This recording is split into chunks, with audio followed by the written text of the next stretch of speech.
It's Levack and Goz on 104.5 The Team. The NFL draft first round is behind us. Out of the three New York teams, I personally believe that Buffalo played it the best. Does our buddy Mike Rodak, who covers the Bills for ESPN The Mothership, believe the same? What's up, Mike? How you doing, man? Doing pretty well, guys. How are you guys doing? Very good. All right, so you're sitting there, you're covering the Bills. It's the 10th spot. They drop back to 17.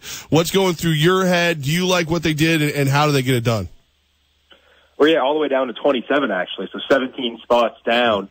That was what I think we all expected them to do, and this was such an unpredictable first round. Obviously, the Bears trade, even the Chiefs moving up to get Mahomes was pretty unpredictable. Some other players coming off earlier than some people thought, but the Bills did exactly what people thought they would do and what a lot of people thought they should do, and that was trade down, pick up an extra pick, which in this case, the first-round pick next year is a very big deal, and still get a cornerback, which was their top area of need. We talked about it throughout the spring, how there's going to be cornerbacks available deeper into the first round and into the second round just because of the depth at that position. So the Bills passed up Marshawn Lattimore at number 10. They got a comparable player, and probably not quite to the same level, in Tre'Davious White at 27, and they got a first-round pick next year in the process, as well as a third-round pick this year. So that's exactly what people thought they would do, or people thought they should do. I think it was just a matter of if it all could come together, and last night for the Bills, it did. If a wide receiver like a Mike Williams or a Corey Davis was to be on the board there at the 10 slot, would they have not moved? I think if they got an offer like this, they would have. I don't think those are, franchise-altering players, and I think they got themselves into trouble by thinking, Sammy Watkins was going to change their fortunes when they traded up for him a couple years ago. I don't think that Mike Williams or Corey Davis would have changed this team. So if they had gotten a first-round pick from the Chiefs to move up to number 10 and Mike Williams is still on the board or Corey Davis is still on the board, I think 100% the Bills would have done this trade. This trade was one of the better ones I've seen this team make in my 5 years of covering this team. Bill Barnwell had a piece today on ESPN.com. By one trade draft value or draft trade value chart, it was essentially Bills having the number one pick and dealing it to the Chiefs. That's how much the Chiefs paid for this pick. I think it was the equivalent of $1.70 on the dollar for the Bills in terms of the value they got back. So this was a very good trade for Buffalo. That's awesome. Mike Rodak with us right now. He covers the Bills for ESPN. Now, Rodak, the smokescreen, or was it a smokescreen? Everywhere we looked, the Bills were interviewing and working out every single quarterback. Like if you threw a ball once, they looked at you. Was that just a smokescreen, or is there still a chance at quarterback coming to Buffalo?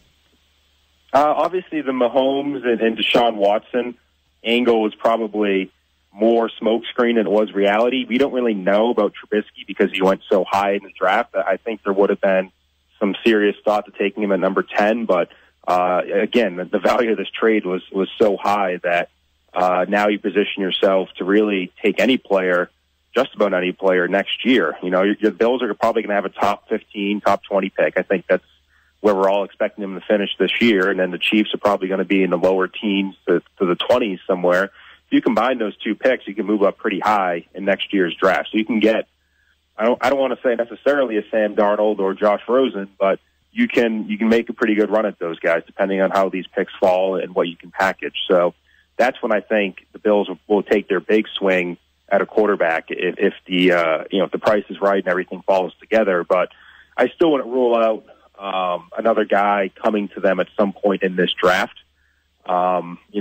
Again, it depends on who they liked through this process, whether it's a Peterman or, I would doubt Kaiser would go to Buffalo tonight, but there could be a later round guy that we haven't talked about much, that they haven't really, put out there yet too much, and maybe just take him as that third guy this year and have him compete with Cardale Jones and TJ Yates for a spot on that depth chart. If it is not a quarterback, second and third rounds coming up tonight, where will the Bills be targeting that certain position? Offense, defense, where do we see him going? In the second or third rounds, I'd say, it's either going to be a combination of wide receiver / tight end, which is a position we talked about for that first round pick. Zay Jones is still on board. at wide receiver. And you have, a pretty good tight end class as well, although a few of them came off at least 3 in the first round last night. But defensively, the biggest need is still going to be linebacker. I mean, Zach Cunningham is the guy from Vanderbilt, I think, is a good mix of value and need at 44, which is the first Bills pick tonight. He could start right away at that will linebacker position right now, where it's pretty much just a gaping hole. So I'd say one of those 3 positions, but who knows? They have 2 third-round picks now. They have 3 fifth-round picks. They could try to move around in this the second and third round, maybe pick a 4th-round pick as well. There's a lot of things that could happen. It's tough to tell exactly which position right now they'll target, but my guess would be linebacker or wide receiver. Bills insider Mike Rodak with us right here on 104.5 The Team. Mike, when I look at Doug Whaley, I don't have the ultimate confidence in him, but again, I love the move. It just makes perfect sense, and I'm looking forward to what else the Bills do in this draft. Is Shawn McDermott kind of taking over, or is this a Whaley decision on top of everything? That's kind of what direction this thing really seems to be heading. Is Shawn McDermott being the guy in Buffalo, if not already? I mean, there's a lot of smoke to that end. Obviously, there's a CBS report, I want to say a month or 2 ago, or about a month ago, around the owners' meetings, that Shawn McDermott was potentially going to hire his own guys, and that Whaley and him, weren't a marriage built to last, I think was the wording they used. And then, McDermott and Terry Pagula come out and deny that. But then you had the report this week from Pro Football Talk saying scouts feared for their job. Because, potentially Whaley could be gone. So there's a lot of back and forth. This time when we asked about the PFT report last night, McDermott didn't refute it. He didn't even address it. He just simply sidestepped the question and said he was focused on the draft, which kind of adds some more fuel to the fire that Whaley could be on his way out. I'm not sure Shawn McDermott necessarily knows 100% himself. This could be something where the Pagulas sit down with Whaley after the draft and kind of figure out where they're going.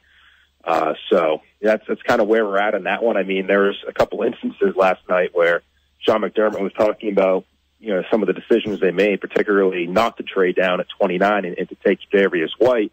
And he said, he spoke in the first person. He used the word I, and then he caught himself and he corrected himself and he used the word we. So it seems like it might have been a talking point on their end, at least for right now, for McDermott to say, okay, let's use we when we talk about, decisions in this draft, but it could very well be the case that it's Shawn McDermott being the one voice within that draft room. I'm just confused by the timing of it. If you're going to release scouts and GMs and things like that, it would happen either during the season or postseason, because if they're going to bring in guys that they drafted, you have no chance to evaluate the players you drafted.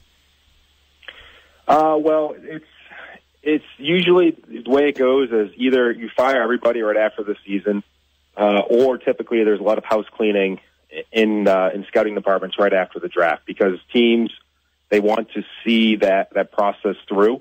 So if all of these scouts that are employed by the Bills were on the ground in the summer and the fall, talking to these prospects and doing the work, and then doing the work in the spring, you don't just want to have them go out the door and kind of know what the Bills might be thinking or which players, they like. And also you're kind of left with a void in all of your information. So if you lose all your scouts and you don't have all that information because you fired all of them in January, then there could be some issues there. Or if you're trying to get other scouts back up to speed in February and March. So usually they'll just kind of let the process see itself out, have the draft happen, and then sometimes you'll get scouting directors fired, the first week of May. So that could be the case here. Again, we don't know for sure, but the timing actually in this case would be, equivalent with what other teams have done in the past. Mike Rodak with us right now. It's funny, Mike. As soon as we start talking, the other cup first take's got LaShawn McCoy on. Mike Gillis Lee, are you concerned with the loss of him, or do you think it'll just be plug and play? I don't think it's plug and play. I mean, I think that's a little bit wishful from Bills fans if they think you can just draft somebody in the 5th round and he's going to run for 5.7 yards per carry and be as efficient as Gillis Lee was on third downs and in red zone as well. That doesn't always happen. Jonathan Williams might not be that sort of player. Mike Gillis Lee was a young, productive player for the Bills. He's not the sort of guy you want to go, to a division rival. much like Chris Hogan last year. Right.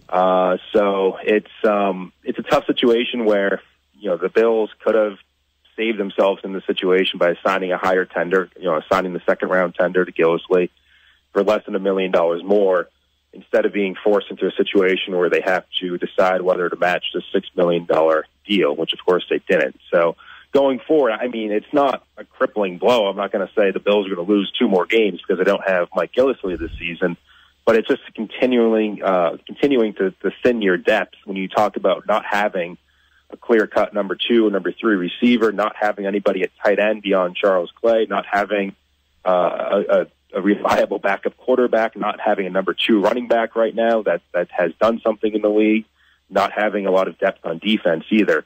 That's a problem for this roster. I don't think this roster is built to sustain many injuries, and that's one of the reasons why I think this team is probably going to finish somewhere in that 6-10, 7-9 range this season. All right, well, that's a cheery thought, Mike. We appreciate that. You know I provide those. That's right. I know. Right. You're like Buffalo Bills fans' version of Hallmark cards. Mike, we're probably going to join you out at camp again this year. Hopefully we'll be able to sit down and talk, maybe have a lunch. Sounds great, guys. Thanks. All right, Mike, we'll talk to you soon. Thanks for your help. Yep.